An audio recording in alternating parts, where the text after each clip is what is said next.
All right, so you've already read chapters 15 and 16. If you haven't already read them, I want you to stop and go back and read them before you watch this video. This video is just to kind of review and make you think about a couple of things. And so if you watch this video first, it's just going to kind of spoil some things that happens and it might confuse you. So remember, read first, then watch. Okay? So before I get into chapter 16, I do want to touch briefly on chapter 15 because we never really got an opportunity to talk about it.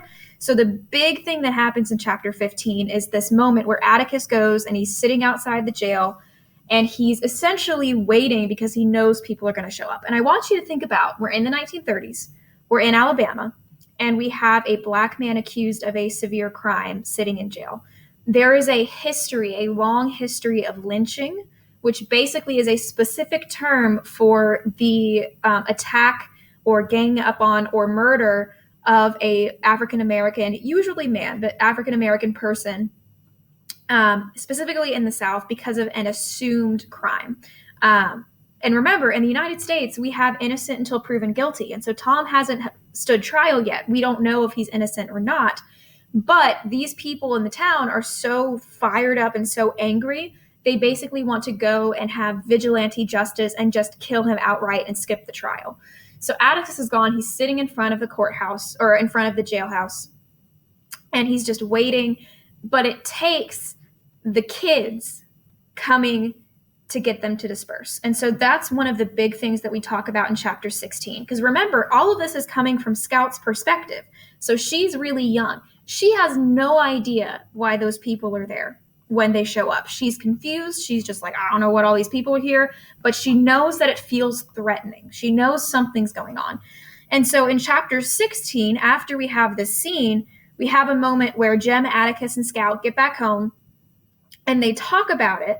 And Atticus is just kind of talking about this idea of mob mentality, and every man is human, and every mob is just made up of people. But when a bunch of people come together and gather that mob mentality and they stop thinking rationally, that's when it's dangerous.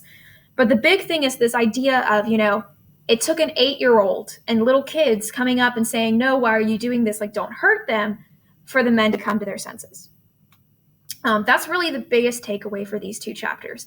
Because again, you're thinking about this idea of, why is it that it was Scout and Jem and Dill that made the mob disperse? What was it about their presence? I really want you to think about that, of why is it that having a little kid run up and not understand the situation basically guilted the men into going home.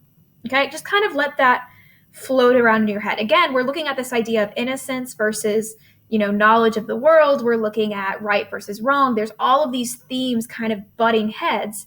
And in this one scene, we have this mob mentality trying to come and commit violence, and it's little kids that stop them, not two men with a gun.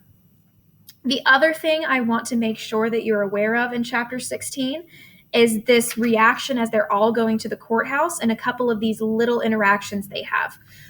So this is a huge trial. So we talked about this where classic trials are very influential. Everybody pays attention to them. Everybody wants to know what's happening.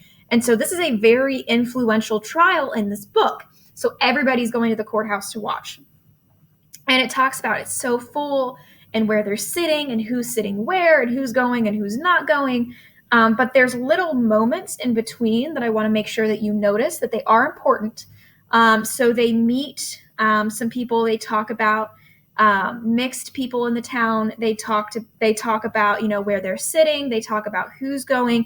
And they talk about Mr. Raymond, so Mr. Dolphus Raymond, and why he pretends to be drunk in the town, okay?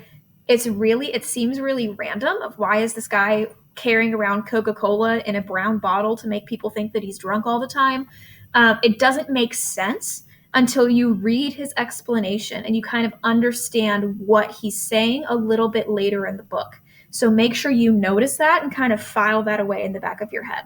That's chapter 15 and 16. So they get in the courthouse, they sit, and notice where they sit and with who. That is very important. That's one of your discussion questions. Make sure you notice who they sit with. And then they come in and it's the trial and they're about to hear the first person testify.